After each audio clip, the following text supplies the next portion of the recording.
Sorry, Isla. So we'll start with a moderator question, and then if we have some online, we'll go to those. But congratulations, a very tough opponent, but you got through 2-1. So just talk us through that commanding performance today. Yeah, I mean, sounds pretty easy, but it definitely didn't feel like it. I know Misaki pretty well, so I knew that, she'd be a tough opponent in a sense that she's going to make me work for it. I do feel once I got on a roll that she gave me a few errors and made it seem a little bit easier, but I was just pleased that I came out with a strong first round and came up with a win, which always feels good.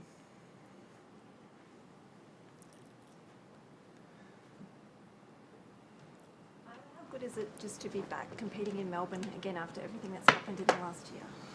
It's a little surreal, actually, just living normally. I think it's the only place in the world where we can do that. I went for a dinner on Saturday, and I was walking along the river on South Bank, and I just thought to myself, wow, this is incredible. We're so fortunate just to be here in this country, and let alone play the slam. So when you really put in perspective everything that went into this, getting us here, quarantining for 2 weeks when we know families have been stuck overseas and couldn't come and see their own families, it's pretty crazy. So I'm just really hoping I get as many wins as possible here to keep it going. What's it like on a day like today where you drop 3 games at a Grand Slam and just everything seems to go exactly as you plan? What's it like out there? What's the feeling like as an athlete? Yeah, I don't want to complain at all about a performance like today, but it's actually, those gritty wins that take a little more effort and you feel like you're almost on the verge of losing, those actually feel the best to me. But I've worked really hard to put myself in a position where I can come up with wins like these as well, and it definitely gives me confidence that I can do it, and that as long as I put in the work and just come in with the right attitude, at some point it will click, and I think today was one of those days.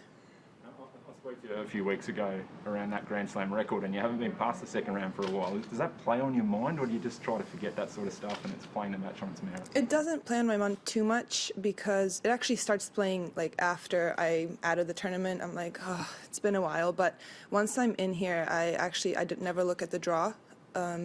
So I found out who I'm playing next, potentially.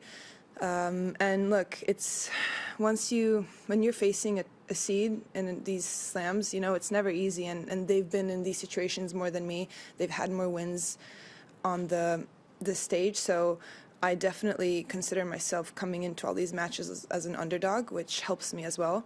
But at the same time, I do have the belief that I can win.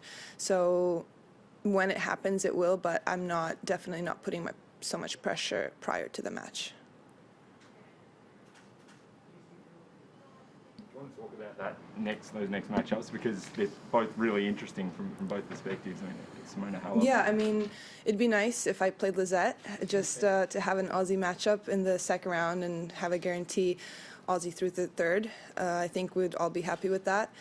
I've played Simona a few times, and I've never beat her, but it's always been close, and I do feel like if I execute my game plan, I do have a chance. And tennis is so open now that anything is possible, and I think girls know that, even the top seeds, so everyone comes in really ready. So I've got nothing to lose, but I do believe that I can put myself in a really good position.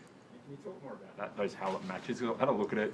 It's zip and 4, but 3 of them went the distance. The other was a really tight 2-setter. So can you talk us through some of those matches, what you found in the key moments that she got you in that you need to change if that is the case? The last one that was in Adelaide, I think I got a little too behind in both sets, and then once I got it going, I wouldn't say it was too late, but she just had that momentum. And it really comes down to a few points that are just so important, and I think I had her actually in Cincinnati that one year. That one still haunts me a little bit, being up 3-love in the third, and but it's just about really closing out matches and playing well in the key moments. It's why she's, been there for so long. So, yeah. You have beaten a lot of those types of caliber players in the past. How much does that give you confidence that when you step out on the court against someone like Simona potentially, that you can beat them? You've done it before. Oh, it's everything, really, because I have that motto that if you can do it once, you can do it again. Even if you do it for 5 games, why not eventually for 12, 18, however long it takes. So it's just about obviously putting in the work off the court, but then coming in with a mindset that allows you to just believe in yourself. Was that relationship to Queenslanders? Obviously, you train with her, you know a lot about her. Tell us about that relationship. Yeah, we actually also played, I think, US Open one year. Yeah. But Lizette's such a good player. You know, I think she's improved a lot over the years. I don't really remember the match, but I just know that it's always pretty competitive. And I'm sure she loves playing here at home, loves the conditions in these courts, and kind of like me, she knows this place really well. So I think it'd be nice if we both came out playing really well and the best player won. Any more in the room? Are you enjoying it as much now as maybe even a couple of years ago? It's actually a little different now. I feel like I'm in a different stage in my career. I cherish it more, but at the same time, I still have that pressure that I put on myself. I think before, I wouldn't say I took it for granted, but I took it more as a kid. You know, I'm just here playing a tournament, which was also nice. I kind of miss that mindset as well. But now I feel like, not that my time is limited, but I want to treat every tournament as a huge opportunity that can, take me places. So I definitely do think I'm a little bit on the, not older side, but just a little more experienced and mature. So yeah, I'm not 20 anymore. So did some of that come about, that maybe that bit of extra appreciation for what you do over the last year because of being in the situation that we've all been in? Yeah, for me personally, it was a bit of a struggle last year. I feel like a lot of things came crashing down just because it was so out of my control and I didn't know how to handle it. And then I sometimes now look back on certain situations that I was in that were really tough, and at the time I kind of just went with the flow, and I look back now and I'm like, wow, I overcame that pretty well.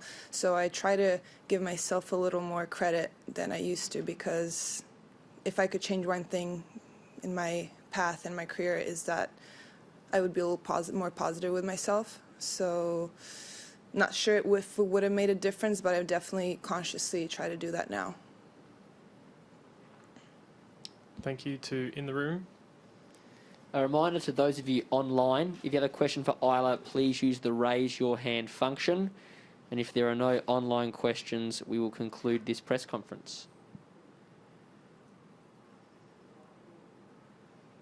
Ajla, thank you for your time. That does conclude our press Thank you. conference. Thank you.